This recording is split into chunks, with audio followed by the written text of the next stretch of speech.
Good morning. Let's start some good news for you. It's Friday. I'm Savannah Sellers. Joe's on assignment. We are going to get started this morning with the bitter falling out between President Trump and Elon Musk that's been exploding on social media. Now, Musk has been taking jabs at the president, pointing to the $250 million he spent on his 2024 campaign, and now suggesting he should be impeached. Trump broke his silence in the Oval Office yesterday, threatening to cut off government contracts to Musk's companies and suggesting Musk just misses his job in the Trump administration. I don't know what it is. It's sort of Trump derangement syndrome, I guess they call it. But we have it with others, too. They leave, and they wake up in the morning, and the glamour's gone. The whole world is different, and they become hostile. Their alliance unraveled this week after Musk launched a campaign against the president's signature tax bill. It comes as both men face a potential referendum today, with the May jobs report due to be released, and that's expected to reflect the impact of Trump's tariffs and cuts to the federal workforce Musk made through DOGE. Investopedia editor-in-chief Caleb Silver and NBC News senior national politics reporter John Allen will join us shortly with analysis on all this. We're going to start, though, with NBC's Chris Pohl to bring us up to speed on this very public, very bitter dispute. Chris, good morning. Yeah, Savannah, good morning to you. Watch this space for changes, right? This changes by the moment. The Congressional Budget Office said earlier this week that President Trump's spending bill will add about $2.4 trillion to the budget deficit over the next 10 years. After slashing the government workforce and federal agencies, Elon Musk apparently took issue with that spending, causing this rift with the president. Mounting tension between President Trump and his biggest campaign donor boiling over in the Oval Office and then spilling onto social media. I'm very disappointed in Elon. I've helped Elon a lot. After days of silence, the president responding to billionaire Elon Musk's withering criticism of his so-called big, beautiful spending and tax cut bill during a White House sit-down with the Chancellor of Germany. Elon's upset because we took the EV mandate, and which was a lot of money for electric vehicles. Musk firing back in real time on X. Without me, Trump would have lost the election. The president later seeming to threaten the CEO of Tesla's many federal business deals, writing, "The easiest way to save money in our budget is to terminate Elon's governmental subsidies and contracts." The president adding, "Elon was wearing thin. I asked him to leave." Musk called that claim an obvious lie and went further with this claim. Real Donald Trump is in the Epstein files. That is the real reason they have not been made public. Musk offered no evidence, and President Trump has denied any involvement in Epstein's crimes. Overnight, the White House press secretary downplayed the feud, calling it an unfortunate episode from Elon. Elon went back to his companies, and as a businessman, he has a right to speak for his companies. But as president, President Trump has a responsibility to fight for this country. During the back and forth, Tesla stock lost 14% of its value. Congressional Republicans say they're pressing forward with the spending bill despite Musk's objections. And overnight, Politico had reported that a phone call was set up between the president and Elon Musk to put this squabble behind them. But just a few moments ago, the White House Chief of Staff, Susie Wiles, told NBC News that no call is on the books at this point. So we'll see how this goes today, Savannah. We certainly will. Chris, thanks for kicking us off. I want to now bring in NBC News senior national politics reporter Jonathan Allen for more analysis. John, good morning. Thanks very much for being with us. I mean, you literally wrote the book on the 2024 campaign. You know I'm a huge fan of it. Reads like fiction, as I always say. You've been covering this administration extensively. Just first, what's your initial reaction to what you're seeing after what happened between the two on the campaign trail, the money Elon poured in, this obvious alignment between the two of them? Did you expect at all that this would happen at some point? I mean, I think it's like watching a colony of great apes, right, where there are two alpha males, who seem to be getting along for a while. Eventually they're gonna fight with each other, and so I don't know that it's shocking that it happened. I think the fact that it blew up in such spectacular fashion, with the recriminations being so personal, is a little bit surprising. But if you're President Trump, you're trying to get your bill through.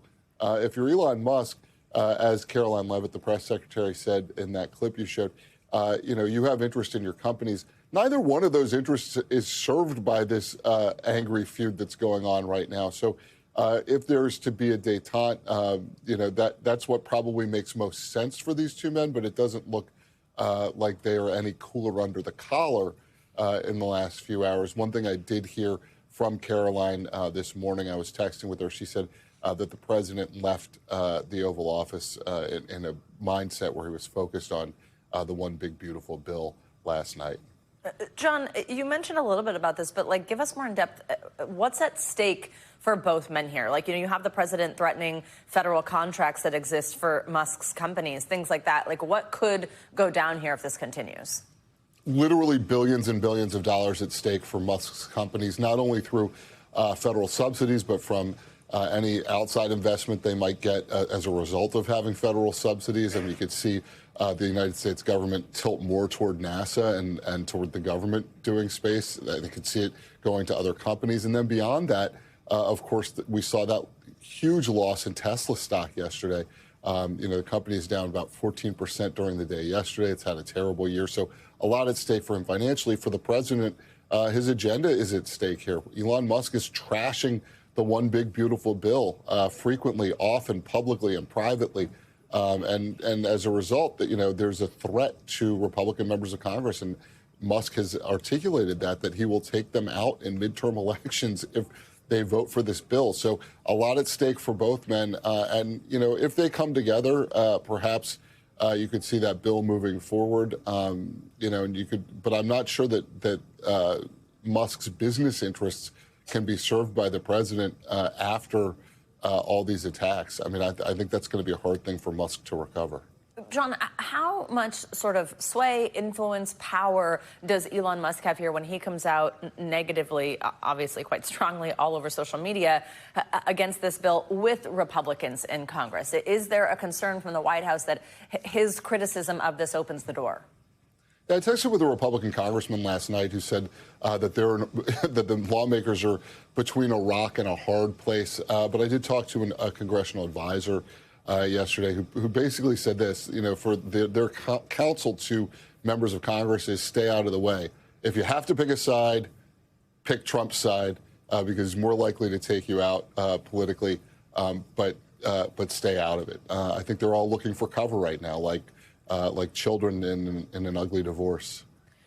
John, I, unsurprisingly to you and any viewer, am not a sporty gal and certainly not a wrestling gal. Joe is the big wrestling fan. It's too bad that he's not here this morning. But there's this term in wrestling, heel turn, where a wrestler is abruptly changing sides.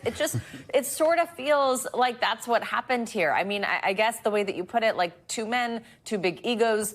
How does it ultimately end up at the end of the day? But there was just such lockstep here. Elon in the Oval Office, operating as one of the closest advisors to the president. I mean, how do you assess this change other than ego? The fact that it's just changed so abruptly. I really think that, so ego is huge in this, obviously, but I also think that these two men were in lockstep as long as their interests aligned. And at some point, their interests stopped aligning. Elon Musk became tremendously controversial for basically, taking a chainsaw, figuratively, to the federal government, firing workers, walking around on a stage with a fake chainsaw. He became unpopular during that period. He no longer served Trump's interests in quite the same way that he had before. And, Trump is not serving Musk's interests. The subsidies that Musk wanted in that legislation are not there. And beyond that, we'll have to see. But Trump is threatening to pull all of Musk's other federal subsidies. So, their interests stopped aligning. And as a result of that, you're seeing this brawl. John Allen, great to see you. Thank you very much. Now I've got Investopedia editor-in-chief Caleb Silver with us to talk about the financial impact of this feud. We just mentioned some of it there. The fact Tesla, 14% down yesterday.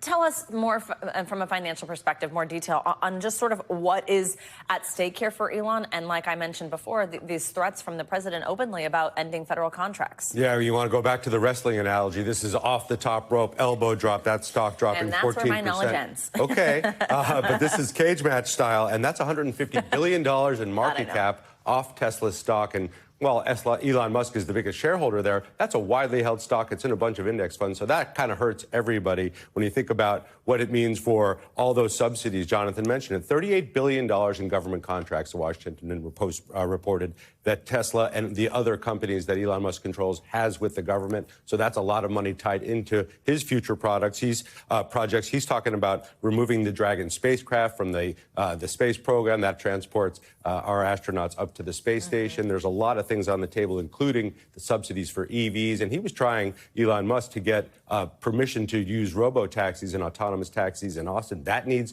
federal approval. So there's a lot at stake here for the future of Elon Musk businesses. Some of those, like Tesla, are publicly held. You mentioned this, but while this feud's going on between these two powerful, influential men, I mean, it does impact a lot of people at home. A lot of people's 401ks, all your different types of investment funds tied up in some of Musk's companies. What does this mean this morning for a regular consumer at home, somebody who's invested, and the broader economy? Yeah, people that have owned Tesla stock outright know that it's a very volatile stock because it's highly tied to its CEO, who's a pretty volatile guy. So ups and downs are no big deal. Just looking pre-market, that stock's up about 4%, maybe telling us that maybe they will talk later today. So hard to bet on that. But it is one of the biggest stocks in the stock market. It just fell below the $1 trillion market cap mark because of that big loss yesterday. But it is widely held. It's in a lot of our 401ks. It's in a lot of index funds. So there's that. But there's also the fact that there's all these other coins that some crypto investors might be invested in, including Dogecoin. Right. That's fallen recently. The president's Trump coin, that was down about 10% yesterday. Now, these are not widely held, but these are symbols of this popularity. If you own these coins, you're betting on the popularity and the relationship between them. Not a big deal for everyday investors, but it just shows you how much is tied up in this, whether it's real money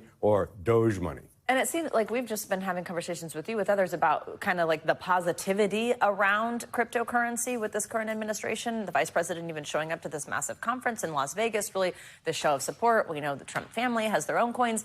Does seeing an event like this play out and essentially the takeaway here that's like, okay, so some sort of personal feud spills out over, does that have bigger ramifications for cryptocurrency? Should it be more of a concern for people? It should be a big warning sign for people that coins like this, the Trump coin, the Doge coin, all these coins that are associated but not backed by anything are backed by the cult of personality. And the personalities are some of the biggest in the world. And when they clash, you're going to see big sell-offs like this. So it is still a risky place. And it does kind of erode a lot of the credibility that they're trying to build in the cryptocurrency market. Even though it's bigger than that, these coins are the big symbol of their popularity. So had this feud not spilled out all over the place, we would have been talking to you about the numbers that we're about to get today and also trade. Obviously, steel and aluminum, this has been a big conversation this week, but actually the president says that he had a very good call, I think were his words, with President Xi of China.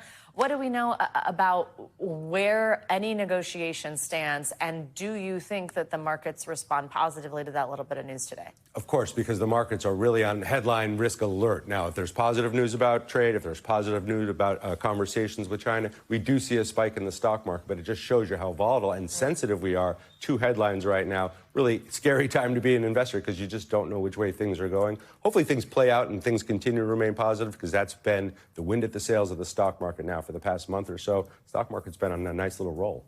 Caleb Silver covering a lot for us. Thank you very much. Well, also this morning, President Trump is escalating his attacks on his predecessor, President Joe Biden, after launching an investigation into Biden's use of an auto pen. But when pressed about it yesterday, the president acknowledged he didn't have any evidence that any documents were signed without the former president's knowledge or of anything illegal taking place. NBC News senior White House correspondent Gabe Gutierrez has more. President Trump is ordering a wide-ranging inquiry into former President Biden and his administration, accusing Biden's aides of using auto pen signatures to cover up his cognitive decline. The biggest scandal of the last many years is the auto pen, and who's using it. Presidents from Barack Obama to John F. Kennedy to Thomas Jefferson have used auto pens or mechanized signing devices. It is legal, and Trump has acknowledged using the auto pen himself. Only for very unimportant papers. He was pressed whether he's uncovered evidence of anything signed without Biden's knowledge. No, but I've uncovered, the human mind. I was in a debate with the human mind, and I didn't think he knew what the hell he was doing. Last week, Biden, who was recently diagnosed with prostate cancer, brushed off growing scrutiny of his mental competence while in office. I put my record as president against any president at all. The former president blasting Trump's auto pen inquiry as a distraction. Let me be clear, Biden writing. I made the decisions during my presidency. Any suggestion that I didn't is ridiculous and false. Our thanks to Gabe Gutierrez for that report. Well, today is the deadline for thousands of transgender active duty service members to, quote, voluntarily separate from the military. This is according to Defense Department guidance issued by Secretary Pete Hegseth last month. The Department of Defense first issued the ban on transgender service members in late February. The Supreme Court paved the way for the ban to take effect early last month after lifting 2 federal court orders attempting to block it. And the new policy asserts that transgender people are ineligible for service because they have a history or show signs of gender dysmorphia, which is distress caused by the feeling that one's gender does not match the one they were assigned at birth. And the Trump administration alleges that troops with gender dysmorphia don't meet military standards.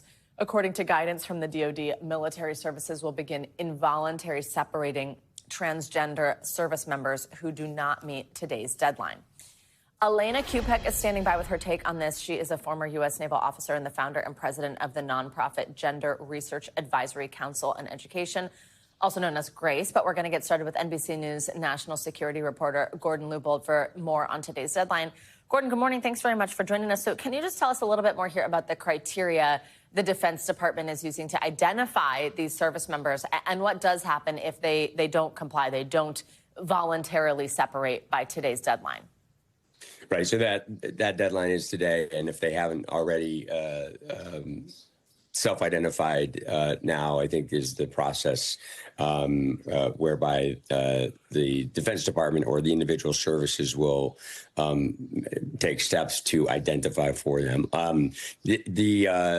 Basically, the criteria now is you are your service is done as a man or a woman, and so all service members now need to fit neatly into one of those boxes.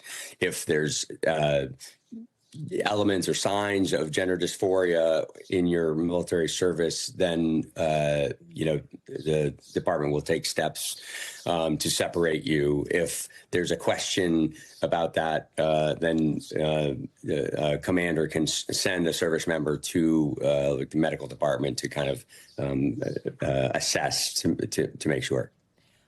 Gordon, remind us why the Supreme Court cleared the way for this ban to take effect, and do any legal challenges remain? So it was, I think on May 6th, the Supreme Court ruled that the ban could take effect, that President Trump put in his executive order, I think January 27th, early after he came into office.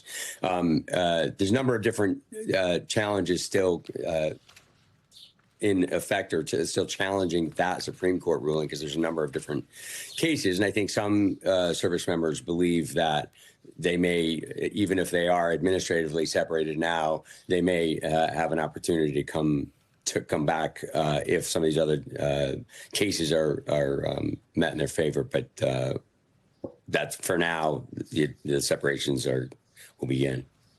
Elena, let's bring you into the conversation here. You served in the U.S. Navy supporting air operations in Bosnia and Iraq and planning missions as the battle group expert, as it's called, on Iran and Yemen.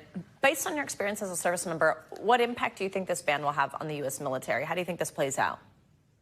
Well, I think in the immediate term, it's causing chaos across the world, literally, because the commands have had really little guidance on how they're supposed to go about executing the order from the Secretary of Defense. And so even as late as last night, people who are serving, who have chosen voluntary separation, still don't know what the process will be. Commands have differing directives and differing perspectives on how they're supposed to go out and executing it. And so in the short term, it's going to make our country less prepared to defend our values around the world and really weaken our military. It's quite unfortunate. In a memo filed with the U.S. District Court in February, Secretary Hegseth made assurances that transgender troops would, quote, be treated with dignity and respect. How do you feel about the way the administration has handled this? And what do you want people to know about these service members? I think these service members, there's people who are on promotion boards who are receiving promotions literally as they are separated from the military service. They're receiving those promotions because they've honorably served their country and risen to the top of their ranks, whatever rank they may be, officer or enlisted. So to say that they're not fit for duty is really starkly not matched with the reality of what we're seeing in the active duty ranks right now. And when the Secretary of Defense talked about treating people with dignity and respect, yet at the same time, what we've seen since then is he's mandating that people be referred to their gender assigned at birth. How is it showing dignity and respect to people on one hand where you say you're going to do that and then you're acting quite differently? And so, I think that it's really quite interesting that when one of the reasons cited for this ban was that the Secretary of Defense didn't feel like people were living their lives with integrity. And yet we have a Secretary of Defense who was responsible for leaking military secrets over a signal chat. And having been the person that plans those bombing attacks in theaters like the Middle East, in Yemen, in Iraq, I can tell you that those missions are highly, highly classified. The details of those missions are highly classified. And so it's just rich with irony in me about attacking people who are transgender's integrity, who are living their lives truthfully and honestly and proudly every day, defending their country voluntarily, being rooted from the military service by, if people do not choose to voluntarily separate, the government is going to be going hunting for them. So it's really quite unfortunate. There's really little dignity and respect being managed in this process. Elena and Gordon, thank you both very much for joining us on this morning. Now to an NBC News exclusive amid the back and forth between President Trump and Elon Musk and the aftermath of the deep cuts in federal programs brought on by the Department of Government Efficiency. A bipartisan bill aimed at protecting the National Weather Service is expected to be introduced in the House today. The bill has sponsors from both political parties in the House and verbal support from President Trump. Meteorologist Chase Kane has the details. On this fourth-generation farm in northern Illinois, weather and climate predictions dictate everything from water for their cattle to when to plant. And for this mother of four, when to take cover.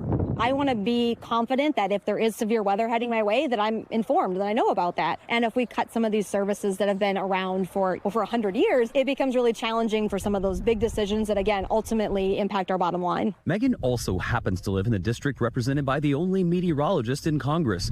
And he shares her concern about widespread staff shortages across the National Weather Service. I value that in the middle of the night when the worst storm doesn't wake me up, that their warning will wake me up so that I get my kids down in the basement. That is of incredible value. That's why Eric Sorensen visited his local weather office to listen to and encourage the forecasters stretched thin, so thin that sometimes they can't do basic things like launch a weather balloon. Here we go. 3, 2, 1. And fewer balloon launches also grabbed attention 300 miles to the west and across the political divide. Well, I could see it in their eyes. They were burnt out. They were concerned. Mike Flood visited his district's weather office in April, also short-staffed at the time. We have a tornado warning issue for Pottawatomie County. When 6 tornadoes hit eastern Nebraska. Right after, he called the White House and pushed for what became Monday's announcement that 126 vacant positions would be filled across the Weather Service, roughly a fourth of the total vacancies. We're fixing it. We're going to fund them. It's not going to get privatized. And I think it's an opportunity for some real change and hopefully some additional investment. Now, Flood is partnering with Sorensen on a bipartisan bill to further protect Weather Service forecasters by reclassifying them as public safety alongside FBI agents and air traffic controllers. That would be a first in the 155-year history of the National Weather Service. We have to make sure that we're protecting them because they don't just serve my constituents here. They serve constituents of every member of Congress. I really feel confident. This is not a partisan issue. This is not a red issue. This is not a blue issue. We all see the value in it, including the White House. And along with the president's support, Flood tells me that he's also working with the House Appropriations Committee to ensure that the Weather Service maintains full funding. And a spokesperson for the agency says they'll soon post those 126 openings for, quote, permanent mission-critical positions. We'll be sure to follow this story. I'm meteorologist Chase Kane. All right, Chase Kane, thank you very much for that important report. Well, it's a stormy end to the week for millions across the Central Plains. Let's get a check on that and what else is on tap for your weekend with your Morning News Now weather. Michelle Grossman's with us. Hi, Michelle. Good morning. Good morning, Savannah. Great to see you. Happy Friday. And yeah, we are very stormy today. We're going to be watching the storms all throughout this Friday into the weekend. We're already seeing the storms early this morning. They've been happening overnight.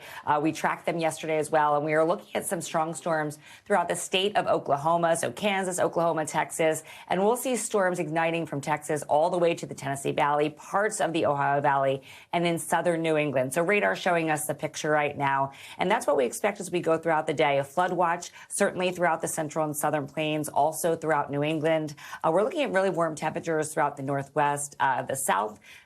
We are also looking at some very warm temperatures. Severe weather threat today, we are looking at 33 million people at risk. It's a large area. We do have an enhanced risk where you see the orange. That is 3 out of 5 on the severity scale. The biggest threats would be large hail, 2 inches or greater, winds gusting up to 60 miles per hour. Could see a few tornadoes, and we are watching the chance for some heavy rain. That's going to lead to more flooding. The grounds are very saturated from the storms that came through already, and we're going to dump rain on top of that. Tomorrow, that number grows to 52 million, and we're talking about winds gusting up to 60 miles per hour once again. Again, that can cause damage on its own, damaging hail, a couple of tornadoes. And look at the area where you see the yellow, from Springfield, Illinois, to Dallas, Tupelo, Atlanta, Wilmington, Charleston. We are under the gun for severe weather on Saturday. Could see some very heavy rain throughout the Carolinas. We're going to watch that closely. And then, Savannah, this is where we'll end it, because it's going to be a big story with the chance for flooding throughout the central and southern plains. We do have a flash flood warning where you see the red. Back to you. Okay, Michelle, thank you so much. Well, this morning, court documents filed by prosecutors appear to reveal stunning new details about Luigi Mangioni's plans to kill United Healthcare CEO Brian Thompson. In court filings on Wednesday, prosecutors unveiled what they say are Mangioni's handwritten diary entries in the months leading up to that fatal New York City shooting that was back in December. Mangioni has pleaded not guilty to state and federal charges in connection with the murder. NBC News correspondent Sam Brock has more on this new evidence from prosecutors. The shock of last winter's Midtown murder of United Healthcare CEO Brian Thompson gaining new context as state prosecutors unveil writings and a letter to the FBI they say were composed by the man accused of killing him, Luigi Mangioni. To save you a lengthy investigation, I wasn't working with anyone, he allegedly writes to the feds. I do apologize for any strife or trauma, but it had to be done. Frankly, these parasites simply had it coming. In an entry dated a month and a half before the killing, according to the filing, Mangioni allegedly writes, "So say you want to rebel against the deadly greed-fueled health insurance cartel. Do you bomb the HQ? No. Bombs equal terrorism. Instead, he writes that one should whack the CEO, adding, it's targeted, precise, and doesn't risk innocence. Most importantly, the point is self-evident. The point is made in the news headline. Insurance CEO killed at annual investors conference." How much influence do you think these latest revelations will have on the outcome of this case? It's absolutely a win for the prosecution. They were handed something that will give an avenue that they will be able to pursue to secure potentially a top count conviction for terrorism on that murder charge. In another motion earlier this week, the defense claiming that authorities have already prejudiced Mr. Mangioni in the media more than virtually any defendant in recent memory. No comment from United Healthcare and Mangioni's legal team. Sam Brock, NBC News.